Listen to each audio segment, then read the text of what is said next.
Thank you.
അല്ലെങ്കിൽ നിന്റെ സഹോദരനെ ദുഷിക്കുന്നതല്ലേ? നാം എല്ലാവരും സിംഹാസനത്തുമായി നിൽക്കുവാനുള്ളവരാണ്. ഞാൻ ജീവനുള്ളവനാണ്, സകല മുഴങ്ങാതെ എന്നെ വണങ്ങും, സകല നാവും എന്നെ സ്തുതിക്കുന്ന കർത്താവ് പറയുന്നു എന്ന് എഴുതപ്പെട്ടിട്ടുമുണ്ട്. ആകയാൽ നമ്മൾ ഓരോരുത്തരും അവനവന്റെ കാര്യത്തിന് ദൈവത്തിന് മുമ്പിൽ ഉത്തരം പറയേണ്ടി വരും. ഇനിമേൽ പരസ്പരം കുറ്റപ്പെടുത്തരുത്. തന്റെ സഹോദരന് വിരുദ്ധത ഉണ്ടാകാതിരിക്കാൻ പ്രത്യേകം കരുതിക്കൊള്ളുകയും സ്വയം അശുദ്ധമായിട്ട് ഒന്നും തന്നെ ഇല്ലെന്ന് കർത്താവായ യേശു മുഖാന്തരം ഞാൻ അറിഞ്ഞും ബോധ്യപ്പെട്ടുമിരിക്കുന്നു. പക്ഷേ വലുതിനെ കുറിച്ചും അശുദ്ധമെന്ന് വിചാരിക്കുന്നവർ മാത്രം അത് അശുദ്ധമായി തീരുന്നു. ഭക്ഷണ നിമിത്തം നിന്റെ സഹോദരനെ നിരൂപിക്കുന്നവർ നീ വർത്തിക്കുന്ന സ്നേഹത്തോടുകൂടിയല്ല. ആർക്കു വേണ്ടി വിശികാപരിച്ചുവോ അവനെ നീ നിന്റെ ഭക്ഷണം കൊണ്ട് നശിപ്പിക്കരുത്. നമ്മുടെ നന്മ ദുഷ്യമാകാനിടയാകരുത്. എന്നാൽ ദൈവരാജ്യം ഭക്ഷണമോ പാനീയമോ അല്ല, പിന്നെയോ നീതിയും സമാധാനവും പരിശുദ്ധാത്മാവ് സന്തോഷവുമാണ്. ഇവരോടുകൂടി വിശിയായി ശുശ്രൂഷിക്കുന്നവൻ ദൈവത്തെ പ്രതിപ്പെടുത്തുന്നു. അവൻ മനുഷ്യരുമായി സമ്മതമായി തീരുന്നു. ഇപ്പോൾ നാം സമാധാനത്തിന്റെയും അന്യോന്യം ആത്മീയതയുടെയും പുറകെ ഓടണം. ഭക്ഷ്യത്തിനു വേണ്ടി ദൈവിക പ്രവർത്തനത്തെ നശിപ്പിക്കരുത്. എന്തെന്നാൽ സകലതും ശുദ്ധിയുള്ളതാണ്. വിശുദ്ധിയോടെ ഭക്ഷിക്കുന്ന മനുഷ്യന് അത് ദോഷകരമാണ്. മാംസം ഭക്ഷിക്കാതെയും വീഞ്ഞു കുടിക്കാതെയും സഹോദരനെ വിരുദ്ധനാക്കുന്ന മറ്റു യാതൊന്നും പ്രവർത്തിക്കാതെയും ഇരിക്കുന്നത് നല്ലതാണ്. വിശ്വാസമുള്ളവനാണ് ദിവസത്തിനെ സൂക്ഷിച്ചുകൊള്ളുക. താൻ തീർച്ചപ്പെടുത്തിയ സംഗതികൾ തന്നെ തന്നെ കുറ്റപ്പെടുത്താത്തവൻ ധന്യനാകുന്നു. എന്തെന്നാൽ സംശയിച്ചുകൊണ്ട് ഭക്ഷിക്കുന്നവൻ അത് വിശ്വാസത്തോടെ ചെയ്യാത്തതിനാ കുറ്റക്കാരനായി പോയി. വിശ്വാസത്തോടുകൂടി ചെയ്യാത്ത സകലതും പാപമാണ്. ആമീനായി ബാരിക്കുമോ.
ശിഷ്യന്മാർ അദ്ദേഹത്തോട്, ഗുരു, ഇവൻ കുരുടനായി ജനിപ്പാൻ തക്കവണ്ണം പാപം ചെയ്തതാര്, ഇവനോ ഇവന്റെ മാതാപിതാക്കളോ എന്ന് ചോദിച്ചു. യേശു തമ്പുരാൻ അവനോട്, ഇവനും ഇവന്റെ മാതാപിതാക്കളും പാപം ചെയ്തിട്ടില്ല, ദൈവത്തിന്റെ പ്രവൃത്തികൾ ഇവനിൽ വെളിപ്പെടുവാനായിട്ടത്രേ. പകലുള്ളപ്പോൾ തന്നെ എന്നെ അയച്ചവന്റെ പ്രവൃത്തികൾ ഞാൻ നിവർത്തിക്കേണ്ടതാകുന്നു. ഒരുവനും പ്രവൃത്തി ചെയ്യുവാൻ കഴിയാത്ത രാത്രി വരുന്നു.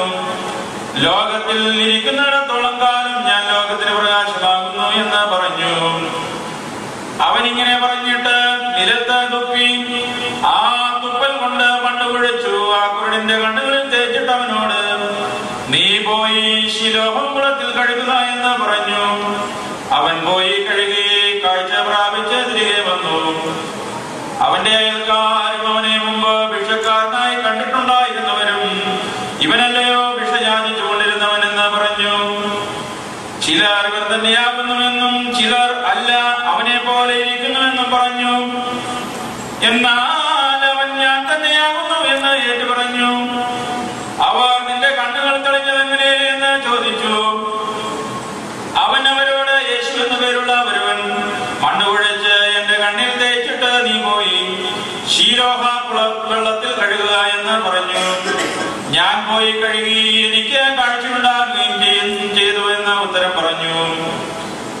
അവർ അവനോട്, അവൻ എവിടെ എന്ന് ചോദിച്ചതിന് അവൻ അവരോട്, എനിക്കറിവില്ല എന്ന് പറഞ്ഞു.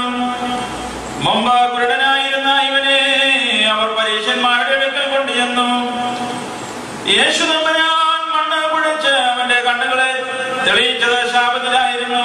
അപ്പോൾ പരീശന്മാർ അവനോട്, നിനക്കെങ്ങനെ കാഴ്ചയുണ്ടായി എന്ന് ചോദിച്ചു. അവൻ അവരോട്, അവൻ എന്റെ കണ്ണുകളിൽ മണ്ണ് കുഴച്ച് തേച്ചു, ഞാൻ കഴുകി എനിക്ക് കാഴ്ചയുണ്ടായി എന്ന് പറഞ്ഞു.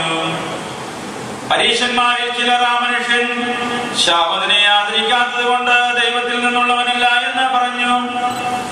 മറ്റു ചിലർ, പാപിയായ മനുഷ്യന് ഇങ്ങനെയുള്ള അത്ഭുതങ്ങൾ പ്രവർത്തിപ്പാൻ എങ്ങനെ കഴിയുമെന്ന് പറഞ്ഞു. ഇങ്ങനെ അവരുടെ ഇടയിൽ ഒരു ഭിന്നത ഉണ്ടായി.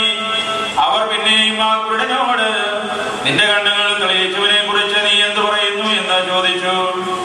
അവൻ അവരോട്, അവൻ ഒരു പ്രവാചകനാകുന്നു എന്ന് ഞാൻ പറയുന്നു എന്ന് പറഞ്ഞു. എന്നാൽ യഹൂദന്മാർ കാഴ്ച പ്രാപിച്ചവനെ കുറിച്ച് അവന്റെ മാതാപിതാക്കന്മാരെ വിളിച്ച് ചോദിക്കുവോളം അവൻ കുരുടനായിട്ട് കാഴ്ച പ്രാപിച്ചതാണെന്ന് വിശ്വസിച്ചില്ല. കുരുടനായി ജനിച്ചു എന്ന് നിങ്ങൾ പറയുന്ന നിങ്ങളുടെ ആ പുത്രൻ ഇവൻ തന്നെയോ?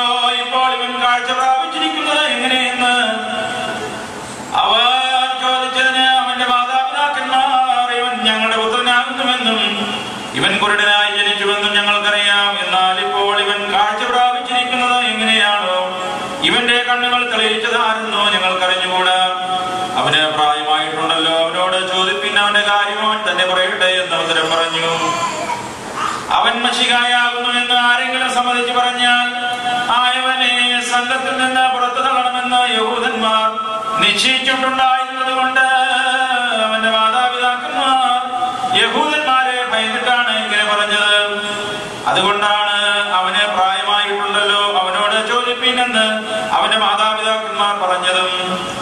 കുരുടനായിരുന്ന മനുഷ്യനെ രണ്ടാമതും വിളിച്ചിട്ടവർ, ആ മനുഷ്യൻ പാപിയാകുന്നു എന്ന് ഞങ്ങൾക്കറിയാവുന്നത് കൊണ്ട് നീ ദൈവത്തെ സ്തോത്രം ചെയ്യുക എന്ന് പറഞ്ഞു. അവൻ അവരോട്, അവൻ പാപിയാകുന്നു എന്ന് എനിക്കറിഞ്ഞുകൂടാ. എന്നാൽ ഒന്ന് ഞാൻ അറിയുന്നു, ഞാൻ കുരുടനായിരുന്നു, ഇപ്പോൾ ഇതാ കാഴ്ച പ്രാപിച്ചു മരിക്കുന്നുവെന്ന് പറഞ്ഞു. അവർ പിന്നെയും അവനോട്, അവൻ നിനക്കെന്ത് ചെയ്തു? നിന്റെ കണ്ണുകൾ എങ്ങനെ തെളിയിച്ചു എന്ന് ചോദിച്ചു. അവൻ അവരോട് പറഞ്ഞു, ഞാൻ നിങ്ങളോട് പറഞ്ഞു, നിങ്ങൾ കേട്ടില്ലയോ? ഇനി എന്താ കേൾപ്പാൻ നിങ്ങൾ ആഗ്രഹിക്കുന്നു? നിങ്ങളും അവന്റെ ശിഷ്യന്മാരായി തീരുവാൻ ആഗ്രഹിക്കുന്നു. അവരോ ശകാരിച്ചുകൊണ്ട് അവനോട്, നീയാണ് അവന്റെ ശിഷ്യൻ, ഞങ്ങൾ മോശയുടെ ശിഷ്യന്മാരാകുന്നു. മോശയോട് ദൈവം സംസാരിച്ചു എന്ന് ഞങ്ങൾക്കറിയാം, എന്നാൽ ഇവൻ എവിടെ നിന്ന് വന്ന് എന്ന് ഞങ്ങൾക്ക് അറിഞ്ഞുകൂടാ എന്ന് പറഞ്ഞു. ആ മനുഷ്യൻ അവരോട്, അവൻ എവിടെ നിന്ന് വന്നു എന്ന് നിങ്ങൾക്ക് അറിഞ്ഞുകൂടാ. എന്റെ കണ്ണുകൾ അവൻ തെളിയിക്കുകയും ചെയ്തു. ഇത് ആശ്ചര്യം തന്നെ. ദൈവം പാപികളുടെ വിളിയെ ചെവിക്കൊള്ളുകയില്ല എന്നും തന്നെ ആശ്രയിക്കുകയും തന്റെ ഇഷ്ടമാചരിക്കുകയും ചെയ്യുന്നവനെയാണ് ചെവിക്കൊള്ളുന്നത് എന്നും നമ്മൾക്കറിയാം. കുരുടനായി ജനിച്ചവന്റെ കണ്ണുകൾ ആരും തെളിയിച്ചതായി ഒരിക്കലും കേട്ടിട്ടില്ല. ദൈവസമ്മതിയല്ലായിരുന്നുവെങ്കിൽ ഇത് ചെയ്യുവാൻ അവനെ കഴിയുകയില്ലായിരുന്നു എന്ന് പറഞ്ഞു. അവർ, നീ അശേഷം പാപത്തിൽ ജനിച്ചിരിക്കുന്നു, നീ ഞങ്ങളെ പഠിപ്പിച്ചിരിക്കുന്നു എന്ന് പറഞ്ഞിട്ട് അവനെ പുറത്താക്കി കളഞ്ഞു. അവർ അവനെ പുറത്താക്കി എന്ന് കേട്ടിട്ട് യേശു തമ്പുരാൻ അവനെ കണ്ട്, നീ ദൈവപുത്രനിൽ വിശ്വസിക്കുന്നോ എന്ന് ചോദിച്ചു. സൗഖ്യം പ്രാപിച്ചവൻ കർത്താവേ, അവൻ ആരാകുന്നു? ഞാൻ അവനിൽ വിശ്വസിക്കാമെന്ന് പറഞ്ഞു. യേശു തമ്പുരാൻ അവനോട്, നീ അവനെ കണ്ടുവല്ലോ, നിന്നോട് സംസാരിക്കുന്നവൻ തന്നെയാകുന്നു അവൻ എന്ന് പറഞ്ഞു. അവനാകട്ടെ, കർത്താവേ, ഞാൻ വിശ്വസിക്കുന്നുവെന്ന് പറഞ്ഞ് വീണ വന്ദിച്ചു. അനന്തരം യേശു തമ്പുരാൻ കാഴ്ചയില്ലാത്തവർ കാഴ്ച പ്രാപിപ്പാനും കാഴ്ചയുള്ളവർ കുരുടരാകുവാനും വേണ്ടി ലോകത്തിന് വിധി കൽപ്പിക്കുവാനായി ഞാൻ വന്നിരിക്കുന്നുവെന്ന് പറഞ്ഞു. കൂടെയുണ്ടായിരുന്ന പരീക്ഷന്മാരിൽ ചിലർ അത് കേട്ടിട്ട് അവനോട്, ഞങ്ങളും കുരുടന്മാരാകുന്നു എന്ന് ചോദിച്ചു. യേശു തമ്പുരാൻ അവരോട്, നിങ്ങൾ കുരുടന്മാരായിരുന്നുവെങ്കിൽ നിങ്ങൾക്ക് പാപമില്ലായിരുന്നു. എന്നാൽ ഇപ്പോൾ ഞങ്ങൾക്ക് കാഴ്ചയുണ്ട് എന്ന് നിങ്ങൾ പറയുന്നു, അതുകൊണ്ട് നിങ്ങളുടെ പാപം നിലനിൽക്കുകയും ചെയ്യുന്നുവെന്ന് പറഞ്ഞു. ശൈനോ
അവയെ ഓർക്കാതിരിക്കുകയും ചെയ്യുന്നവനുമായ ദൈവം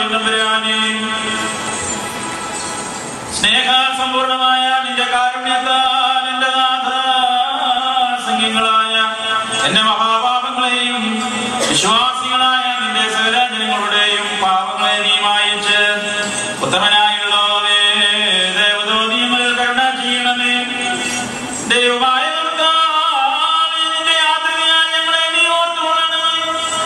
എന്റെ നാഥ, നിന്റെ മഹാകരുണയാൽ തന്നെ ഞങ്ങളുടെ മാതാപിതാക്കന്മാരുടെയും സഹോദരീ സഹോദരങ്ങളുടെയും നേതാക്കന്മാരുടെയും പ്രഭുക്കന്മാരുടെയും ഗുരുക്കന്മാരുടെയും വാങ്ങിപ്പോയവരുടെയും വിശുദ്ധയും മാത്രമുള്ള നിന്റെ സഭയുടെ പ്രജകളായ സകല പ്രജകളുടെയും ആത്മാക്കളെയും നീ ഓർത്തുകൊള്ളണമേ.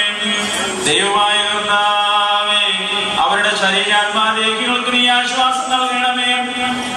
അവരുടെ അസ്ഥികളിൽ കരുണയും മാതൃയുമാകുന്ന പതിവിനെ കളിക്കണമേ. കർത്താവ് മഹത്വത്തിനാഥനുമായ മിശിഹാതമ്പുരാനേ, ഞങ്ങൾക്കും അവർക്കും നീ വിമോചകനും വിമോചനവുമായിരിക്കണമേ. കർത്താവേ, ഞങ്ങൾക്ക് ഉത്തരമരുളണമേ. ഞങ്ങളുടെ തുണയ്ക്കായി എഴുന്നള്ളണമേ. ഞങ്ങളെ സഹായിപ്പാൻ വന്നു ചേരണമേ. ഞങ്ങളെ രക്ഷിച്ചേ കൊള്ളണമേ. ഞങ്ങളുടെ പ്രാർത്ഥനകളും അപേക്ഷകളും കൈക്കൊള്ളുകയും ചെയ്യണമേ. ദൈവം തമ്പുരാനേ, നിന്റെ കാരുണ്യത്താൽ സകല കാഠിന്യമേറിയ ശിക്ഷകളും ദയാപൂർവ്വം ഞങ്ങളിൽ നിന്ന് തടുത്തു മാറ്റിക്കളയണമേ. കർത്താവേ, കോപസൂചകങ്ങളായ വടികളെ കരുണാപൂർവ്വം ഞങ്ങളിൽ നിന്ന് നിരോധിക്കണമേ. സമാധാനപ്രിയന്മാരായ ആളുകൾക്കായുള്ള ഉത്തമമായ അവസാനത്തിന് ഞങ്ങളെ നീ അർഹരാക്കണമേ. നിനക്ക് ഇഷ്ടമുള്ളതും അനുയോജ്യവും നിന്റെ ദൈവത്വത്തിന് പ്രീതികരവുമായ ക്രിസ്തീയാന്ത്യം ഞങ്ങൾക്ക് നീ സൗജന്യമായി നൽകണമേ. നല്ലൊരു അവസാനത്തിന് ഞങ്ങളെല്ലാവരെയും അർഹരാക്കണമേ. ഞങ്ങൾ നിനക്ക് സ്തുതിയും സ്തോത്രവും സമർപ്പിക്കുന്നു.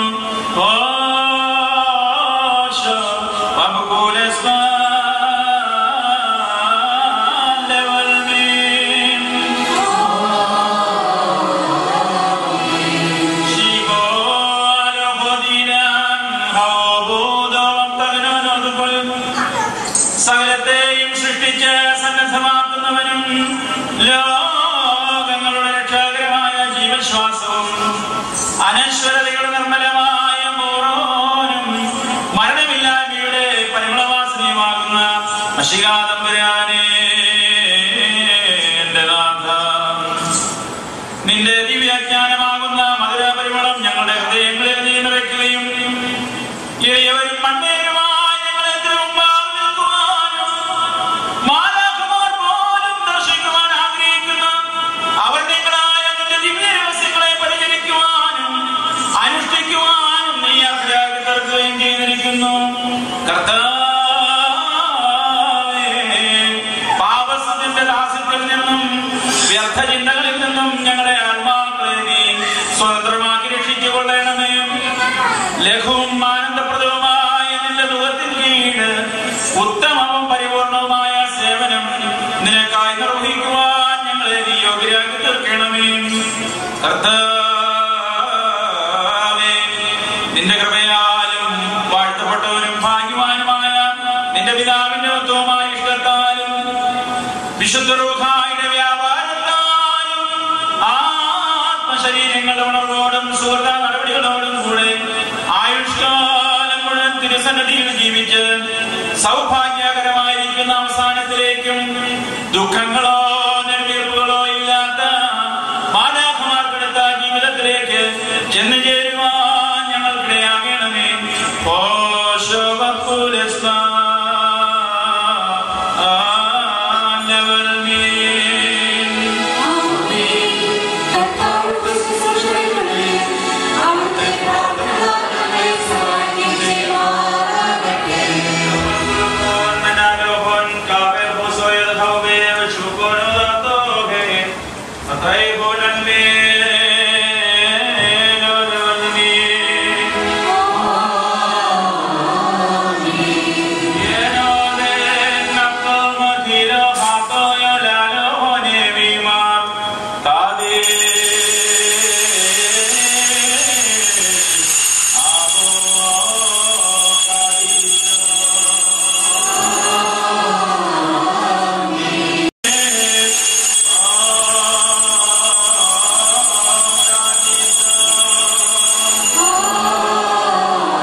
സർവശക്തിയുള്ള പിതാവായ ആകാശത്തിന്റെയും ഭൂമിയുടെയും കാണപ്പെടുന്നവയും കാണപ്പെടാത്തതുമായ സ്ഥലത്തിന്റെയും സൃഷ്ടാവ് സത്യമുള്ള ദൈവത്തിൽ ഞങ്ങൾ ദൈവത്തിന്റെ പുത്രനും സർവ്വലോകർക്കും പിതാവും ജനിച്ചവനും പ്രകാശത്തിൽ നിന്നുള്ള പ്രകാശവും സത്യദൈവത്തിൽ നിന്നുള്ള സത്യദൈവവും ജനിച്ചവനും സൃഷ്ടിയല്ലാത്തവനും സാരാംശത്തിൽ പിതാവിനോട് സമത്വമുള്ളവനും തന്നാൽ സർവ്വം നിർമ്മിക്കപ്പെട്ടവനും മനുഷ്യരായ ഞങ്ങൾക്കും ഞങ്ങളുടെ രക്ഷയ്ക്കും വേണ്ടി തിരുവിഷ്ടപ്രകാരം സ്വർഗ്ഗത്തിൽ നിന്നിറങ്ങി വിശുദ്ധ ദൈവമാതാവ് വിശുദ്ധ കന്യകമറിയാമെന്നും ശരീരിയായി തീർന്നു മനുഷ്യനായി ദിവസങ്ങൾ ഞങ്ങൾക്ക് വേണ്ടി കുരിശിൽ തറയ്ക്കപ്പെട്ടു, കഷ്ടത അനുഭവിച്ചു, മരിച്ചു, അടക്കപ്പെട്ടു. തിരുമനസ്സായ പ്രകാരം 3-ാം ദിവസം ഉയർത്തെഴുന്നേറ്റ് സ്വർഗത്തിലേക്ക് കരകയറി തന്റെ പിതാവിന്റെ വലത്ത് വാഴ്ത്തുന്നവനും ജീവനുള്ളവരെയും മരിച്ചവരെയും ഞാൻ വിധിപ്പാൻ തലവരെയും മൗത്തത്തോടെ വരുവാനിരിക്കുന്നവരും തന്റെ രാജ്യത്തിന് അവസാനത്തിലാത്തവനുമായി യേശുമിശിഹായ കർത്താവിൽ ഞങ്ങൾ സകലത്തെയും ജീവിപ്പിക്കുന്ന കർത്താവ് പിതാവിൽ നിന്ന് പുറപ്പെട്ട പിതാവിനോടും പുത്രനോടും കൂടെ വന്ദിക്കപ്പെട്ട് സ്തുതിക്കപ്പെടുന്നവൻ നിബിയന്മാരും സ്ലീഹന്മാരും മുഖാന്തരം സംസാരിച്ചവരുമായി ജീവനും വിശുദ്ധിമുളയുമായ കാതോലികവും സ്ലൈഹികവുമായ ഏക വിശുദ്ധ സഭയിലും ഞങ്ങൾ പാപമോചനത്തിന് മാമോദീസ ഒന്ന് മാത്രമാകുമ്പോൾ ഞങ്ങൾ ഏറ്റുപറഞ്ഞ് മരിച്ചുപോയവരും വരുവാനിരിക്കുന്ന ലോകത്തിലെ ബുദ്ധിജീവമായി ഞങ്ങൾ നോക്കി പാർക്കുന്നു.